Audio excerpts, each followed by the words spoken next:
कभी सोचा है कि हमारे घर में रोज इस्तेमाल होने वाले उपकरण जैसे कि मिक्सर या माइक्रोवेव आखिर अंदर से काम कैसे करते हैं? आज हम इन्हीं के अंदर झांकने वाले हैं, समझने वाले हैं कि ये चलते कैसे हैं और सबसे जरूरी ये सीखेंगे कि इन्हें सुरक्षित तरीके से कैसे परखा जाता है।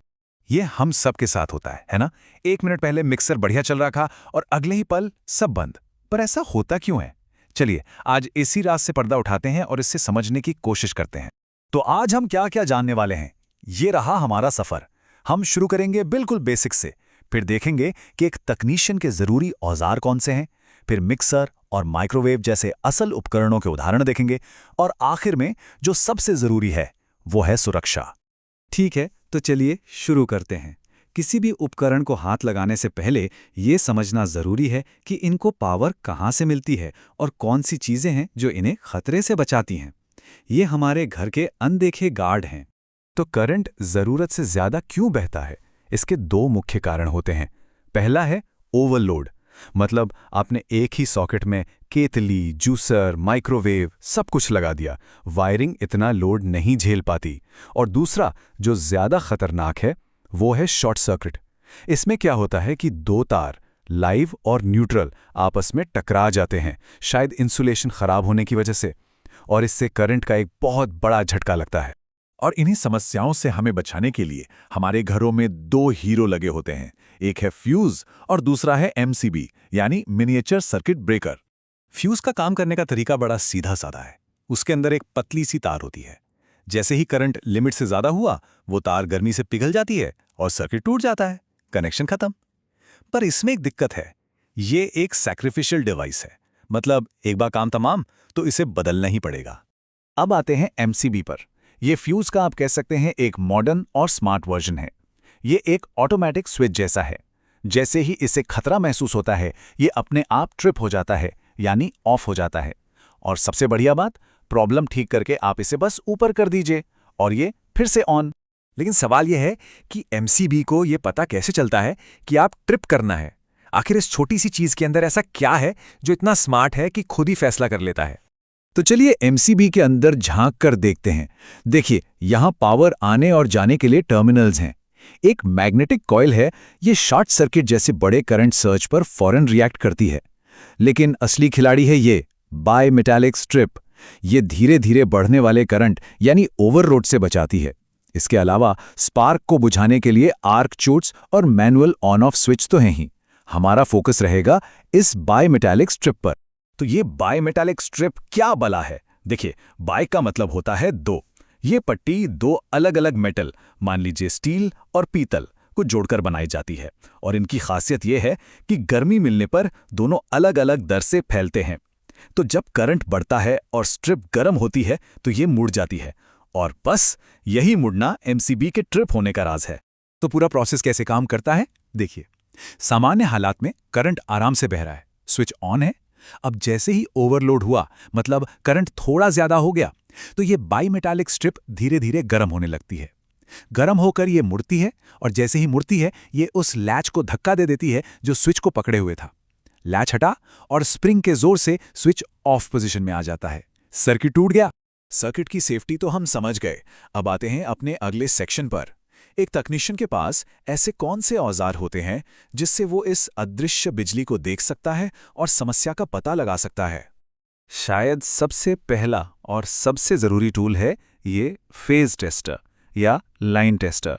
जैसा इसका नाम है, इसका काम सिर्फ इतना बताना है कि किसी तार या सॉकेट में करंट लाइव है या नहीं। सुरक्षा का पहला नियम।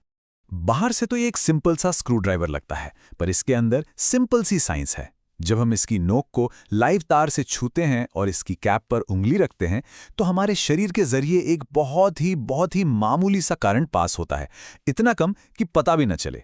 ये करंट एक हाई वैल्यू रेसिस्टर से गुजरता है जो इसे सेफ बनाता है और फिर इस छोटे से नियॉन बल्ब को जला देता है।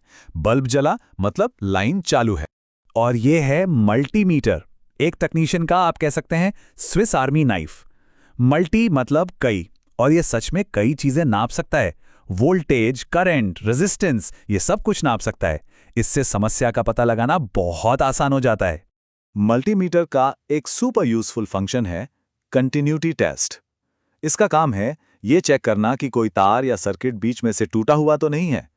ये एक छोटा सा करंट भेजता है और अगर करंट दूसरे सिरे तक पहुंच गया तो मल्टीमीटर पीप की आवाज करता है, मतलब कंटिन्यूटी है, रास्ता साफ है। चलिए, अब जो कुछ हमने सीखा है उसे असल जिंदगी में लागू करते हैं। एक बहुत ही आम रसोई का उपकरण लेते हैं, मिक्सर ग्राइंडर। अक्सर ये चलते चलते रुक जाता है। ये कहानी हम सबके घर की हो सकती है। जूसर चलाया और वो अचानक बंद हो गया, पर इसका मतलब ये नहीं कि मोटर जल गई।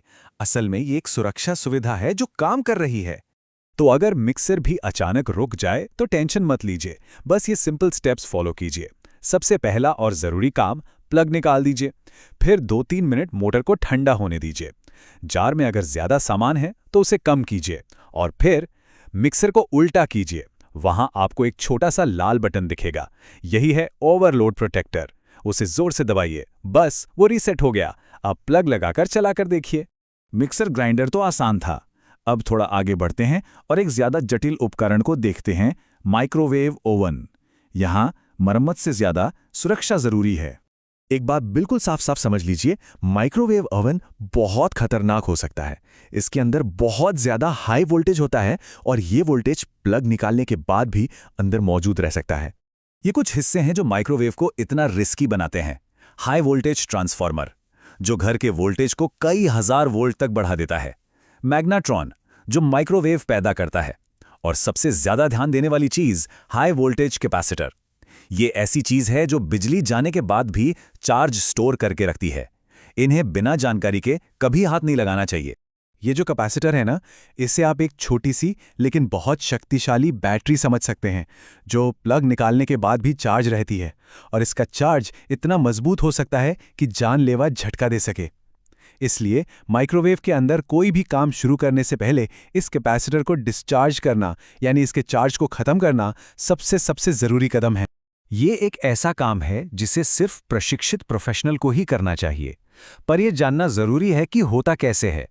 ओवन को अनप्लग करने के बाद एक इंसुलेटेड प्लायर, यानी जिसके हैंडल पर प्लास्टिक हो, उससे कैपेसिटर के दोनों टर्मिनलों को आपस में शॉर्ट किया जाता है, यानी मिलाया जाता है।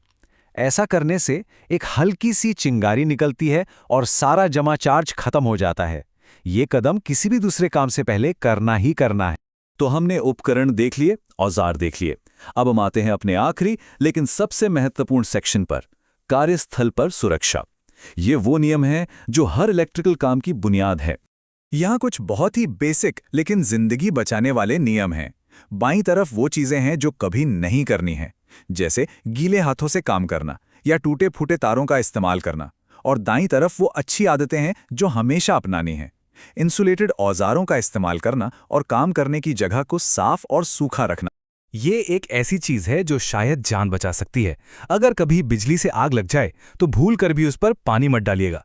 पानी करंट का सुचालक होता है और पानी डालने से आग और फैलेगी और आपको भी करंट लग सकता है। इसके लिए खास चीज होती है, और वो खास चीज है अग्निशामक यंत्र।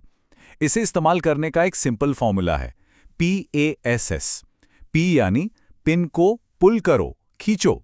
A यानी आग की जड़ पर एम करो, निशाना लगाओ। S यानी हैंडल को स्क्वीज करो, दबाओ। और आखिरी S यानी आग के बेस पर साइड टू साइड स्वीप करो, घुमाओ। याद रखिए, PASS। तो अब जब हम खतरों को भी जानते हैं और सही तरीकों को भी, तो क्यों ना एक छोटा सा सुरक्षा चेक आज हम सब अपने घर पर करें। बस अपने किसी भी एक उपकरण का प्लग और उसकी तार को ध्यान से देखिए। एक छोटा सा कदम एक बड़े हादसे को टाल सकता है। हमेशा सवाल पूछते रहिए और हमेशा सुरक्षित रहिए।